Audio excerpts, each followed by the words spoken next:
Welcome back to my channel, Emily A to Z. My name is Emily and today is TBR Explorer, TBRathon, I knew that sounded wrong. TBRathon, February's edition. It is Saturday, February 7th? It is Saturday, February 7th when I am starting this video, even though I have already started my reading for this video. You don't need to know all of this. Oh well. Anyways, welcome to episode 2 of my TBRathon year-long project. This is February. We are full of romance and good things, and I think the books that I've chosen are really going to highlight that, and you're going to see why. I am going to actually attempt to read 4 books this episode. 4. We are going to start with Map of Stories. Specifically, for the month of February, we are in the Maple Tree Township, which is the romance era. Now, if you recall, for the Map of Stories, there are 3 different prompts. I am attempting to pick a book that is going to fulfill all 3 of the prompts. It should be here along the bottom of my screen. Good luck editing, Emily. I'm going to attempt to fill all 3 of the prompts and is a romance book. That's the overarching theme. So for February, we need a romance book that is written by an LGBTQIA plus author. It has exactly 2 people on the cover and is a booktuber recommendation. I'm going with Love and Other Disasters by Anita Kelly. This is a 2022 book that fulfills all the prompts. It's written by an LGBTQIA plus author. Anita Kelly uses they, them pronouns. I believe they are non-binary. There are exactly 2 people on the cover, and there are so many booktubers talking about this book. That's how I actually learned about this. When I'm searching for these prompts, I kind of pick 1 or 2 of the things that'll help me. So like to find this, I just searched like romance novels written by like LGBT or like LGBT author romance novels on YouTube, and it pulls up, of course, everything I was looking for. And this got mentioned several times. What is this? So this is a contemporary culinary game show romance featuring Dahlia and London. Dahlia is queer and recently divorced. She has only ever been with one person, which was her husband, David. And she is kind of a mess. She doesn't know what she wants, what she's doing, and she has discovered cooking as a way to like get back to herself and like learn about herself and become like confident with herself post-divorce. Cooking has really helped her like become a new person. So she has tried out for this cooking show called Chef's Special. London is non-binary, and they are like an audio specialist, but they love cooking and have always loved cooking. So they tried out for Chef Special as a way to like just try something new and to get themselves out there. If they win the show, they're supposed to win, the contestants could win like $1,000 or something, or 100,000. It's like a stupid amount of money that they could win. Dahlia is going to use it to like get herself on the right path and like restart. She's living alone. She's living like paycheck to paycheck. She's barely able to make rent kind of thing. So if she wins, this money could really change her life. London comes from a place of privilege and wants to use the prize money to start a nonprofit foundation or like cooking kind of thing for queer youth or LGBTQIA plus youth. So they both have very different wants. They meet. They meet on the set of this cooking reality show, and things heat up in the kitchen as they will. So we are following them through the course of them both of them are competing on this reality show. So there is this level of like, will they, won't they? This is kind of a bad idea. One of them could go home at any minute kind of thing, because it's in the vein of like a Great British Baking Show, right? Where they have a challenge, then there's an elimination challenge, so one of them could get kicked off at any minute and they could potentially never see each other again. London lives in Nashville. Dahlia lives in Maryland. I have already actually read and finished this book. I kind of started a little bit early since I was attempting 4 books. I did start on Thursday, and I'm glad I did also because my mother-in-law will be here in a couple hours. She's just spending the night. With my mother-in-law being here, I'm going to be focusing on family, hanging out with her, stuff like that. So I wanted to kind of get a little bit of a head start, especially since I am attempting 4 books. But I already finished this. I finished this last night, last night, which was Friday.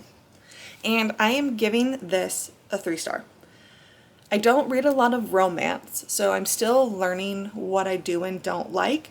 So my rating is going to be more for me about the story that was being told, which is, of course, I feel that makes sense, duh. How? I think what I'm trying to say is that I don't have a lot of experience reading romance, so I don't think I'm a good judge of like what is a good level of spice or steam. I'm not as familiar with romantic banter or what is considered over the top gestures of love, or I don't know as many of the tropes that are common in romance novels as I do in, say, like a horror novel. Like I understand horror novel tropes really well because I read a lot of horror. I don't think I'm necessarily the best judge of like, again, what makes a good romance novel, or like I don't know how to rate sex scenes or steamy scenes. I can tell you that there were about 4 to 5 sex scenes in this book of various degrees of intensity. It was open door, so we were there during their scenes. The first one happens about halfway through the book, so I don't think that's a spoiler. I think that's just something good to know. But I will say the prevalence or the description of steamy scenes does not necessarily affect my rating because, again, I don't read a lot of romance, so I don't have quite a good grip yet on like what I'm looking for in a steamy scene, or what turns me off or gives me the ick or anything like that, or what is something that I'm like, oh yeah, that was a good scene. I don't think I'm a good judge of that yet. So I'm not necessarily going to be able to tell you were these good scenes because I just don't have a lot of experience with them, if that makes sense. I can tell you that there were several. There were a couple right in the middle that did feel kind of back to back to back. And it was like, all right, I get it. It didn't feel too infrequent, but it also, after like the 2 that were kind of close together, I was like, okay, I think we kind of need a break. And I do like that the author did that. There was a break. The reason I'm giving this a 3 is that for it being focused on a cooking show, and, excuse you, there wasn't a whole lot of the cooking show in there. But like the first couple chapters of them being on there, we don't really get to see much of it at all. We're told that this challenge happened and here's the result of the challenge, but we didn't actually get to see them do it. We're told that it happened, but we're not shown it.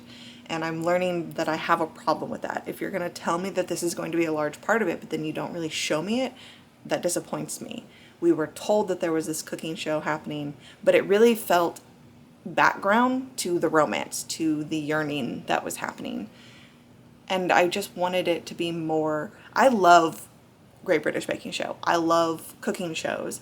I always have. I'm drawn to them. They're kind of comforting in a way. Like, yes, there's a competitive element, but it's fun to like see the camaraderie, the like rivalries that come up in some of them, just the high antics, knowing that like common people can do such great things. You don't have to be a powerful, culinary, classically trained chef to accomplish great feats in the kitchen has always been like inspiring to me. So I wanted more of that in here, and I just didn't really get it. It seemed like she'd give us, they would give us some, but then not, and then not, and I wanted it to be consistent. Like the first several chapters was barely any of this like TV show elements, and then we'd get some where it was a little bit more in depth. I just wanted more. Also, it's kind of insta-lovey, and I don't like that. I have learned I don't like that. I don't like this immediate, I need you, I want you, I'm obsessed with you, don't leave me.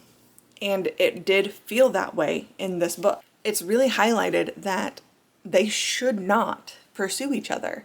They live across the country from each other. They're in a competition against each other. Dahlia's freshly divorced. London hasn't been with anyone since they came out. There's so many reasons for why they should not, and then it's just like, oh, but we want to anyways because they're lusting over each other, because they find the other one attractive.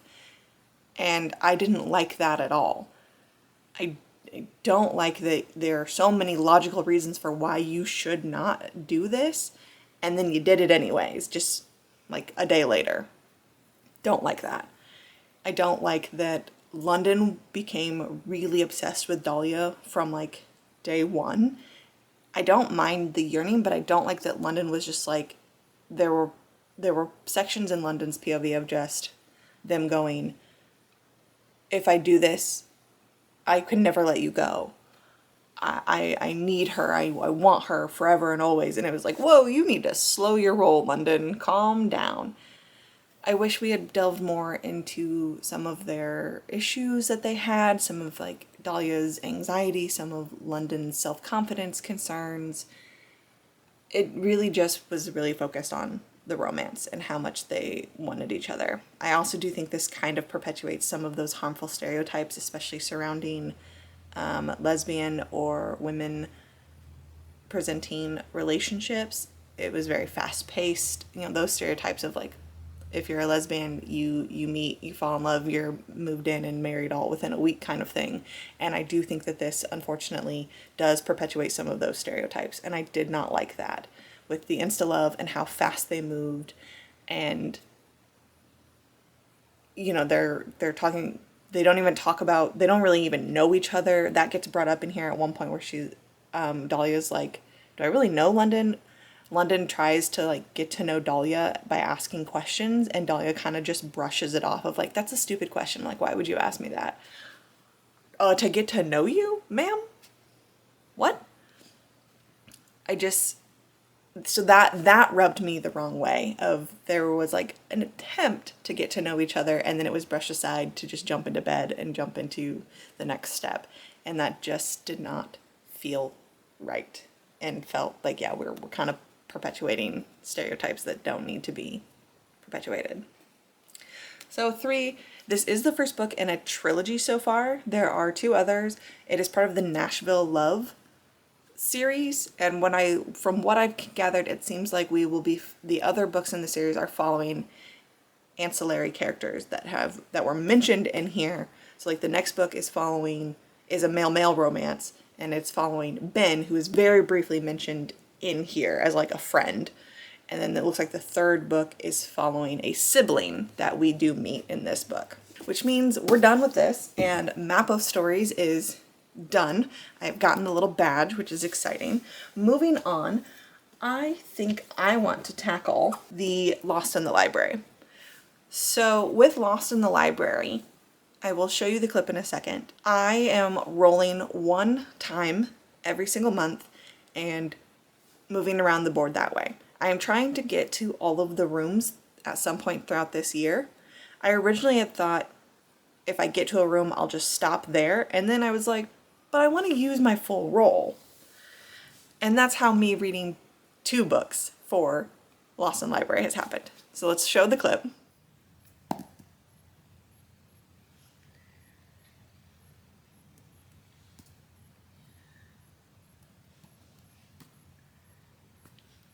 So as you can see, I could get to a room and then I still had some rolls left. So I decided to go up to the manga room and then finish my last roll and land on that next square, which was an LGBTQIA+ author, which is why I have 2 books. I'm going to attempt to read a manga for the manga room, and then I'm going to read a second book for the LGBTQIA+ author.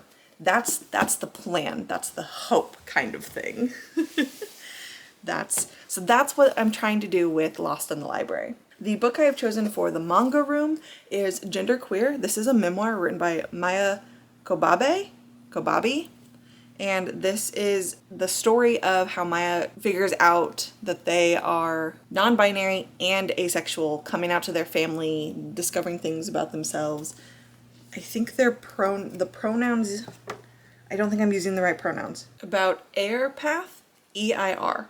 It's about air path to identifying as non-binary and asexual and coming out to Ear or Air family and society. I'm gonna need to look up how to actually say those pronouns correctly because I'm not sure if it's ear or air or ire. It's not ire, E-I-R. I will figure that out. But this is the graphic novel that I'm going to be reading. I've wanted to read this for a while. And then for an LGBTQIA plus author, which is the square next to it, I have Tripping Arcadia. So it's a gothic novel by Kit Mayquist. You know what? I'll come back to it when it's time for this. We're going to focus on genderqueer. I'm going to go try and catch some of the sprints, if I can.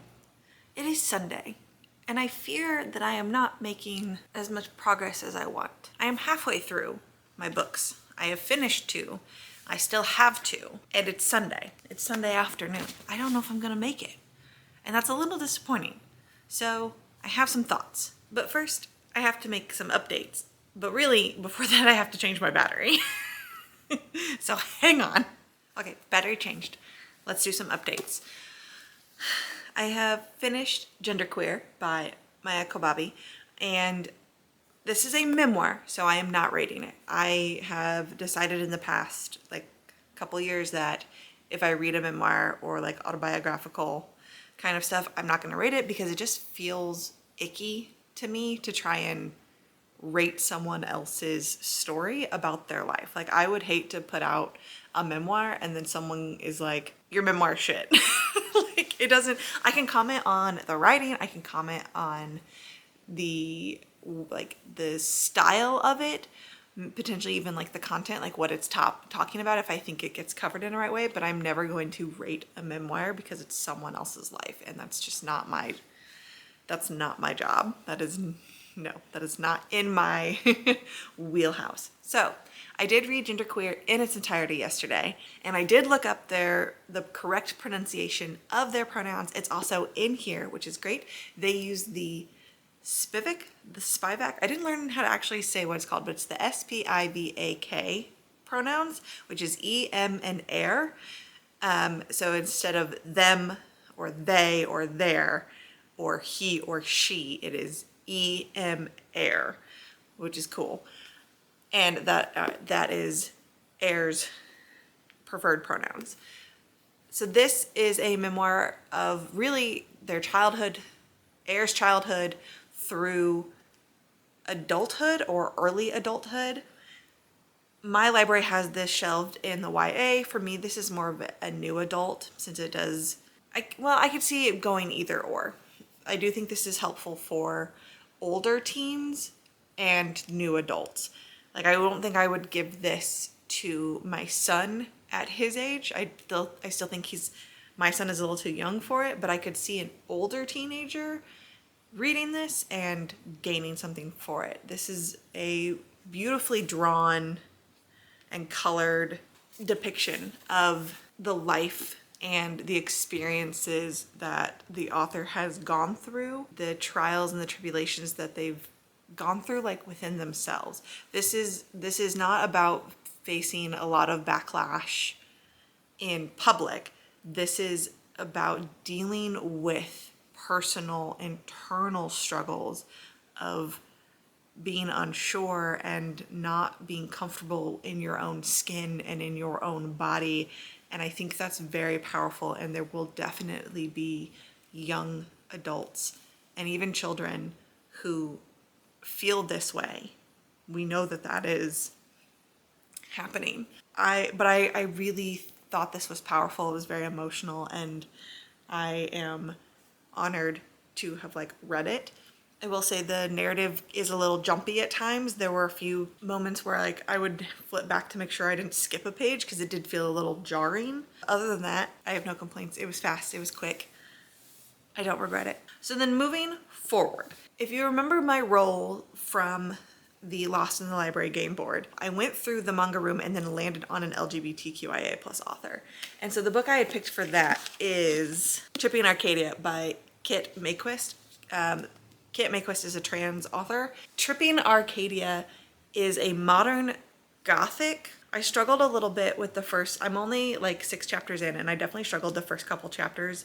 I wanted this to be a historical setting, and it's not. It is present day. It is a modern day story, but there are these descriptions of a massive townhouse, you know, a big like brownstone that is huge on the inside and elegant. We are dealing with the upper echelons of society. We have really rich people centering this story. We are following Lena, who is a med school dropout. She has just spent the last 2 years abroad living with her aunt in Italy, being like an assistant to her aunt after she dropped out of med school, until her family has called her back home to the United States, Massachusetts, because her dad got laid off. Her mom is also is without a job. Her dad has been injured, and so like they're living on employment paychecks, and he's injured, so he can't really get another job, and they need Lena to come home and get a job and help the family. So she is she does not come from privilege. She is in the lower classes. She gets a job as like a home health aide, like a physician's assistant for this rich family, the Verdeaux. And that's pretty much all I've got right now. Is she is their assistant. She just had to deal with kind of her first like slap in the face of like what this job really is going to require of her. It's not just being a physician's assistant to the wealthy, you know, who they have their own private doctor. Like, it's not just that she's like taking notes for him. There's more to it, and it is shady, and it is disturbing because of the antics that the rich can get up to. And so she is uncomfortable, and it's definitely going to be, I think, a play on poverty versus wealth, what we will do when we're desperate, when we need money, when we are put in situations when our livelihoods and the ability to continue existing comfortably and safely with our needs met puts us in moral dilemmas. And that's literally as far as I've gotten, is she's like, oh, what have I gotten myself into with these people? I'm liking it so far. I do have the audiobook as well as the physical, so I am going to be doing some like immersive reading. And then my last thing that I do need to discuss is the last book I have picked, and that is for the TBR Explorer. So here's my spinner wheel.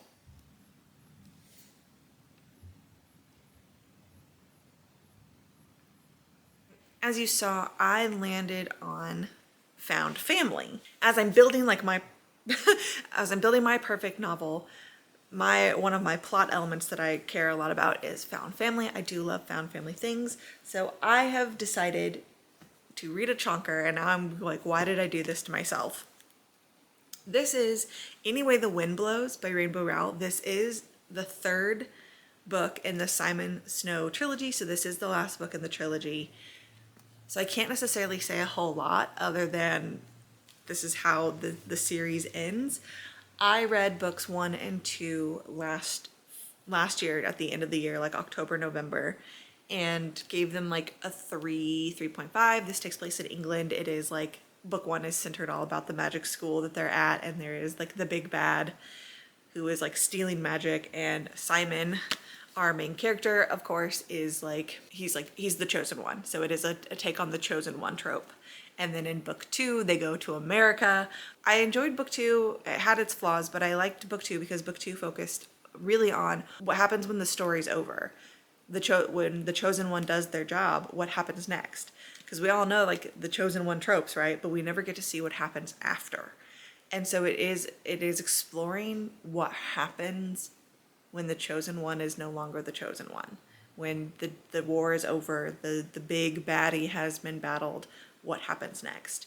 And in that one, we do get to see that Simon has some PTSD. Simon is struggling, really being like the loss of his purpose. Book 3, I don't really even know what book 3 is about. At the end of book 2, they got called back to England. They were like, you need to come back.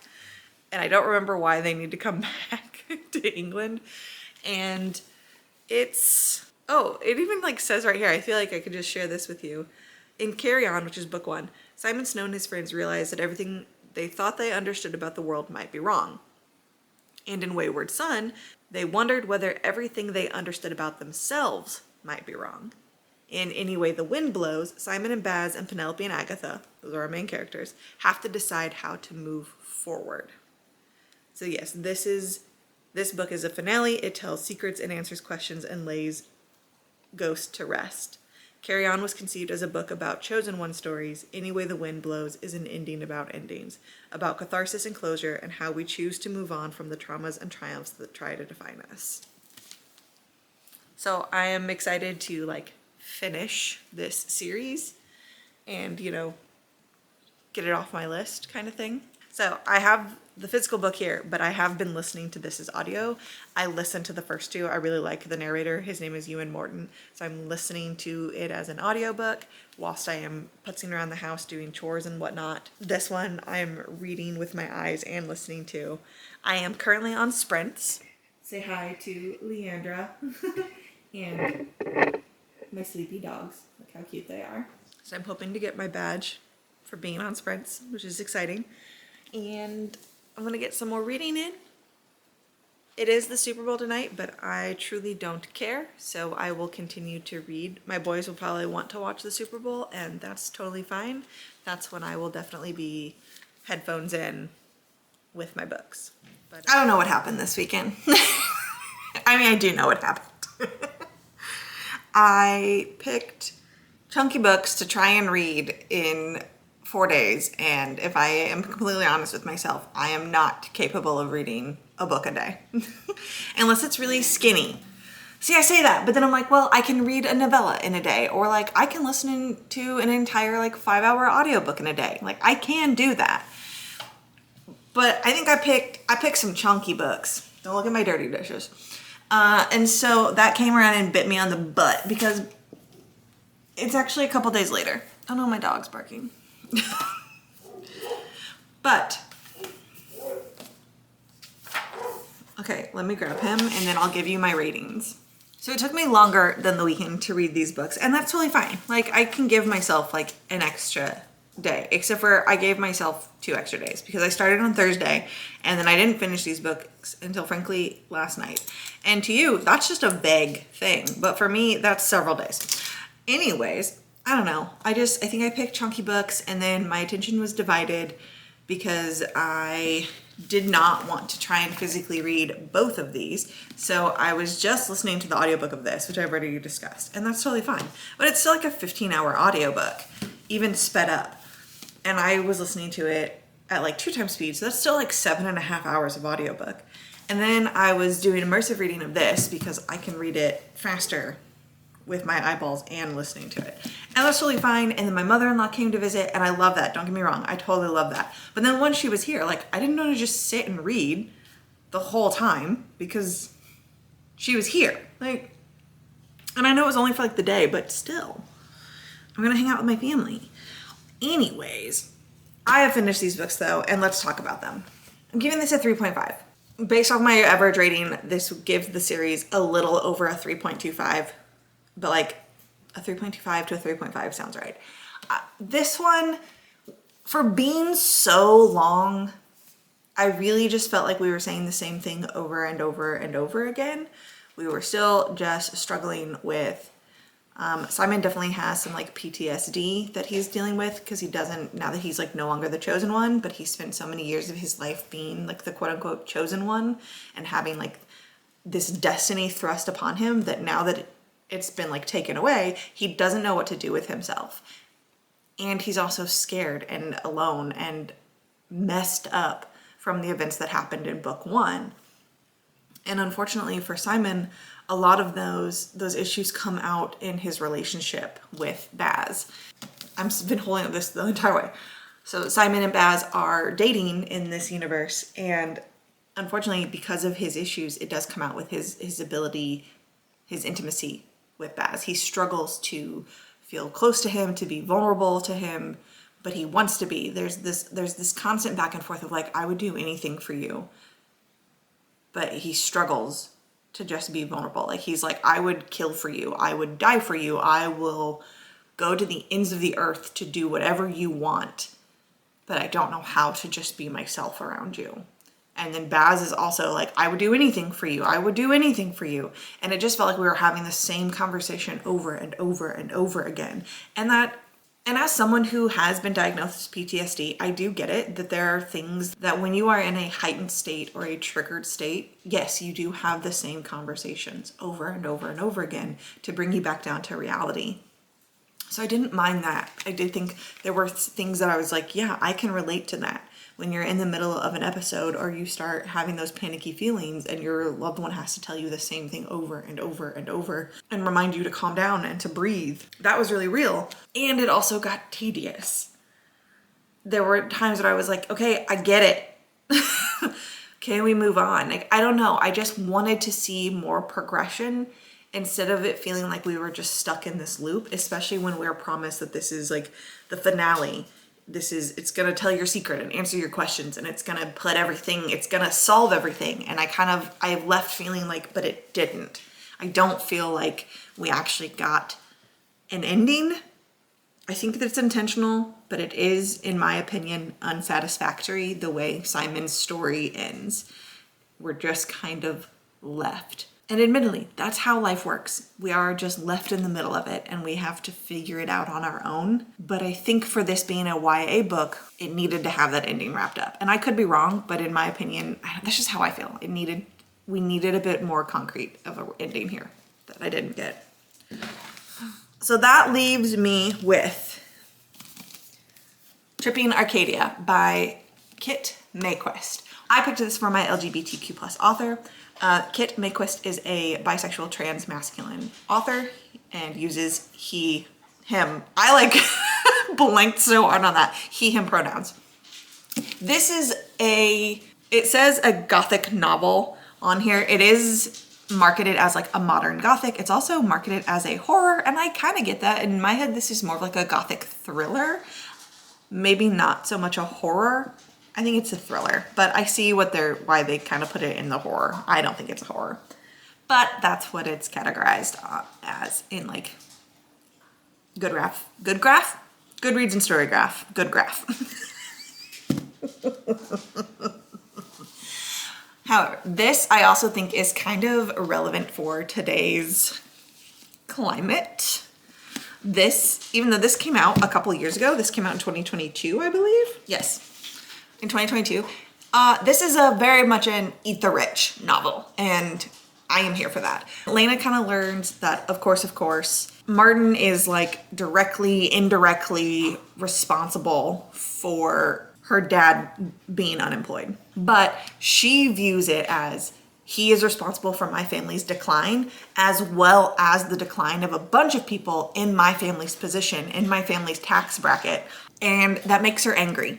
She's like, why is it always that the rich get away with being rich? Like, because they're rich, they get to get away with everything. And that's not fair. And so she decides that she's going to start poisoning them. She's going to use her plant knowledge and she's going to poison Martin and the other rich. And you know what? Fuck them. Like, that is her whole project. This whole novel is an exploration of revenge and getting what you're owed kind of situation.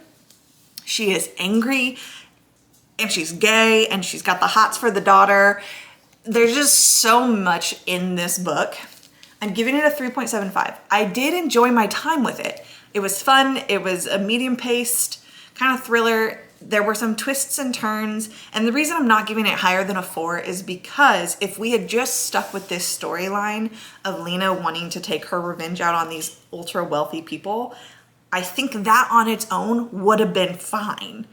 But then we had to kind of throw in this like subplot of like finding out what was wrong with Jonathan and what the whole deal with him was. And it got unnecessary. Not even that it became complicated, but it just became kind of unnecessary with some of these side plot lines. And that took the enjoyment away from me. I like that we weren't being handheld through some of this.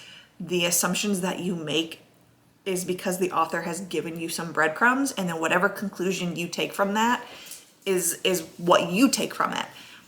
I love the like eat the rich attitude of this. It gave me those like Hannibal vibes. If you ever watched the TV show Hannibal specifically, of like his whole thing of like eat the rude, where his character, Hannibal's character, the cannibal, attacks people, chooses victims that he perceives as rude. And I got those vibes from her. She was very much like, specifically though, eat the rich, eat that guy, he deserves it. And I liked that. It just got away from that storyline. And once we diverged from that, the last quarter of the book, I just was not invested anymore because things shifted and it became more about this discovery plot line. And that's not what I wanted. This is not what I was here for. I did look up Arcadia because I was intrigued. Arcadia means like an idyllic scene of like peace. It's like a pastoral image. So I do like that the novel's called Tripping Arcadia. Like I see the pun in that, and that was really clever to me. But I could see this being like generally recommended to people. If maybe it's not quite a horror, even though it's marketed as horror, this could be it, just because it's a gothic thriller, because it has like the tall mansions and the wealthy family kind of thing. I could see this being widely received, especially if you're not a horror reader, but you want maybe a horrific element or you're intrigued by like gothic novels. This could be a good place for you to like try that out. So there's that. All in all, I read 4 books, squarely all in the 3 range, and that's totally fine.